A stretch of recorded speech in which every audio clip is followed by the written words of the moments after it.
وأقيموا الصلاة وآتوا الزكاة وما تقدموا لأنفسكم من خير تجدوه عند الله إن الله بما تعملون بصير.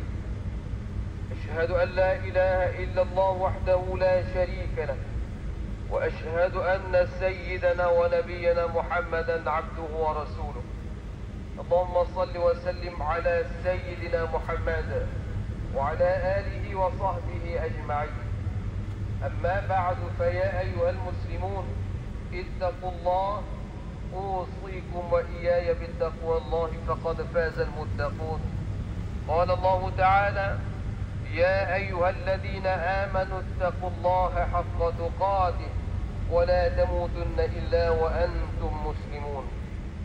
Muslimin sidang Jumaat yang dirahmati Allah Subhanahu wa taala sekalian. Terlebih dahulu khatib menyeru pada diri yang sedang berkata, terus mengajak pada hadirin tuan-tuan sidang Jumaat yang dirahmati Allah Subhanahu wa taala sekalian. Sama-samalah kita meningkatkan ketakwaan kita kepada Allah Subhanahu wa taala dengan melaksanakan segala perintah dan meninggalkan segala perkara yang dilarangnya. Semoga kita semua diberikan kebahagiaan dan kejayaan di dunia dan di akhirat insya-Allah.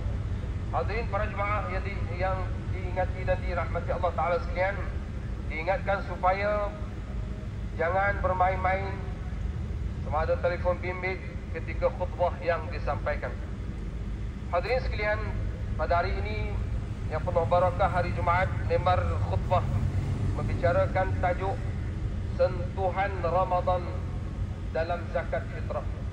Hadirin muslimin rahimakumullah, bulan Ramadan itu amat bermakna bagi seluruh umat Islam kerana di penghujungnya adalah hari kegembiraan yang dinanti-nantikan buat kita semua, iaitu hari Raya Eid al-Adha, Eid al-Fitri.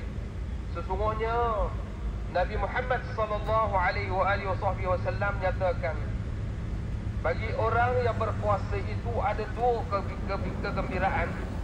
Yang pertama, saat dia berbuka puasa, termasuklah pada hari raya, dan kedua saat dia bertemu dengan Allah Subhanahu wa taala. Hadis daripada Abu Hurairah radhiyallahu anhu bahawa Rasulullah sallallahu alaihi wasallam pernah bersabda, "Lis-shaim farhatan, farhatun 'inda fitrih wa farhatun 'inda liqa'i rabbih."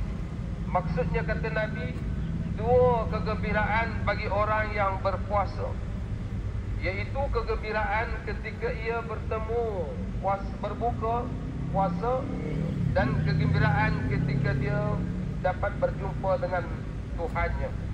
Hadis rawahu Muslim.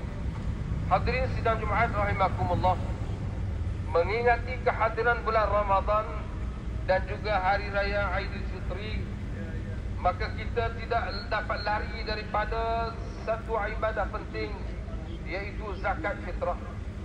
Di mana ibadah zakat fitrah adalah bersifat wajib bagi semua orang Islam, sama ada lelaki ataupun perempuan, merdeka ataupun hamba, miskin ataupun kaya.